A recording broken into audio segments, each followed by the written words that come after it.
Hi, I'm going to show you how I do my chilis in carne recipe. It's vegan, it's high protein, it's quite healthy, you can make it in bulk. So it is quite cheap as well. I mean, the ingredients aren't that expensive and yeah. Did I mention already that it's fucking delicious? One disclaimer. I did forget to add salt. Yeah, I'm a very professional cook. I'm an expert. Yeah, so just season at every step and you will ensure that your chilis in carne is delicious. Okay, let's get started here. First of all, I use some smoked tofu, and to get it to this consistency, I just take a fork and start scratching it. And you know, if you want this to be soy-free, you can use just beans, which would make it cheaper. Yeah, there's some chilis in carne recipes out there that only contain beans. But yeah, I like my soy. I'm not allergic to soy and I love the protein and I love the different textures and tastes that it adds to it. So I go for smoked tofu.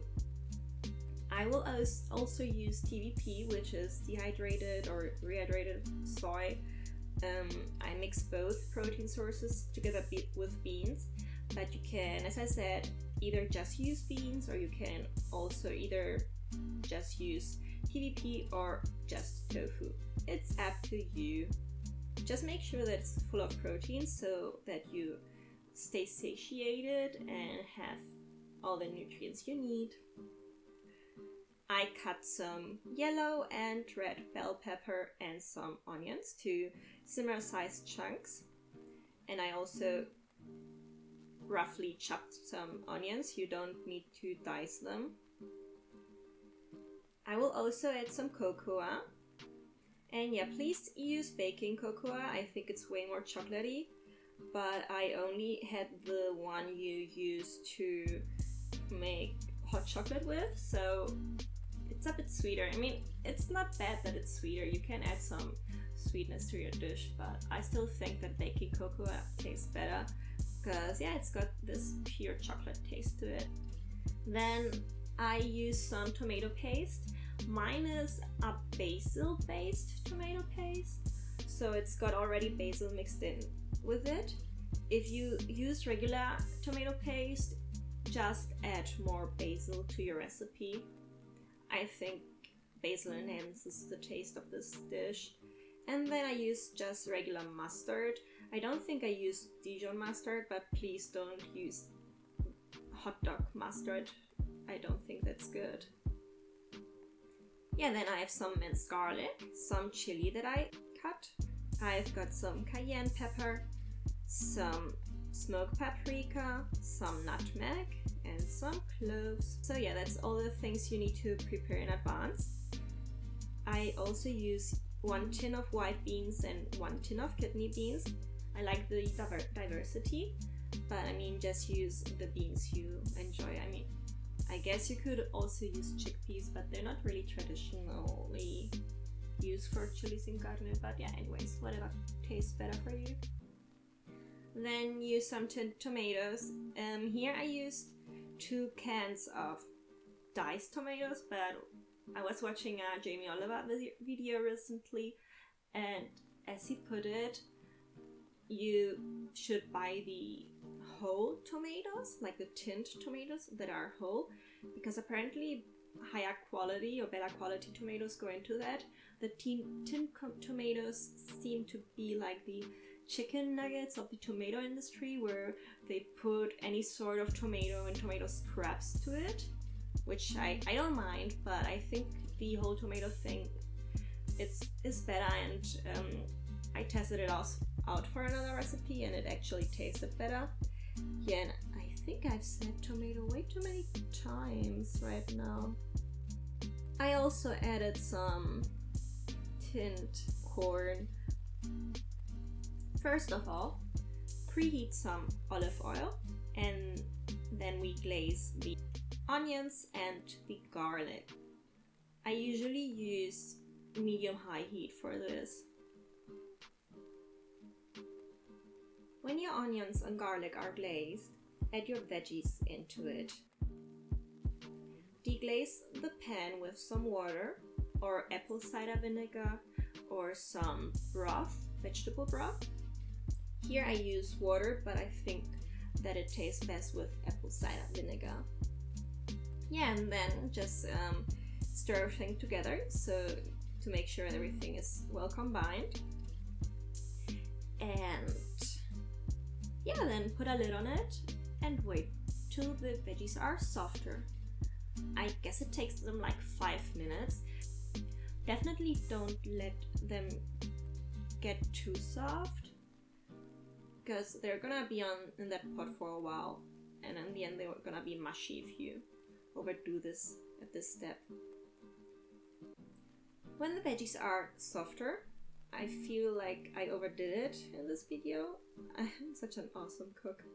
Well, anyways, then add the tomato tins and also add your mock meat.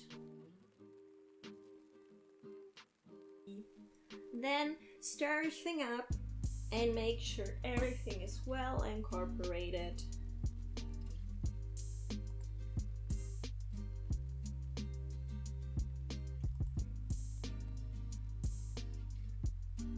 Then add your mustard and your tomato paste, as well as all the spices.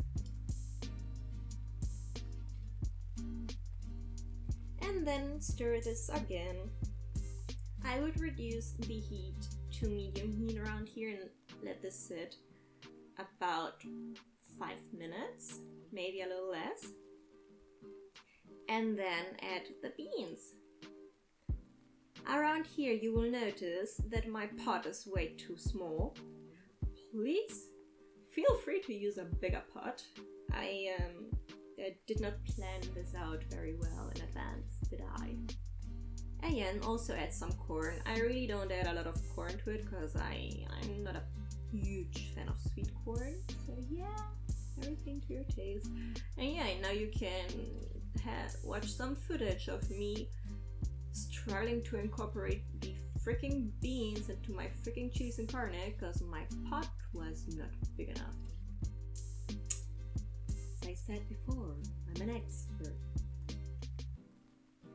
When everything is incorporated, add the cocoa to it, as well as some basil, and you can see me here ripping it apart like some sort of animal. Please behave like a civilized human being and use a knife to cut your basil beforehand.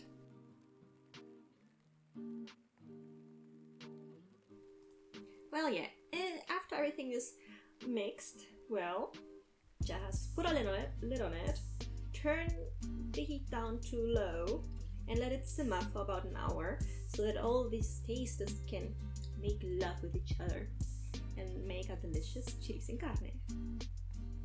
When it's done, serve it on a bed of rice, and as you can see, again, I'm very well prepared, and not only did I use a pot that was way too small, but also a spoon that was way too small to serve. So yeah, this will take ages. We're gonna be here for a while. So here's the end result. Chilis en carne is one of my favorite dishes because, as I said, you can make it in bulk and it's quite cheap, but it's also super nutritious. And it's quite vibrant. I love colorful food. It makes me so happy and it always looks healthier.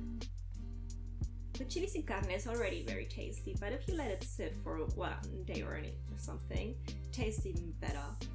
I would put it in the fridge. It lasts about, well, I'd say a week in the fridge, but you can freeze it and it lasts even longer. Yeah, it's an amazing dish. Just try it out and yeah, put your own spin to it. I mean, anytime I make this recipe, I change something. So I think it will perpetually be improved. Definitely add some salt. I'm still, may I say it, salty about it. I'll show myself out. I am in no position to give cooking advice to anyone.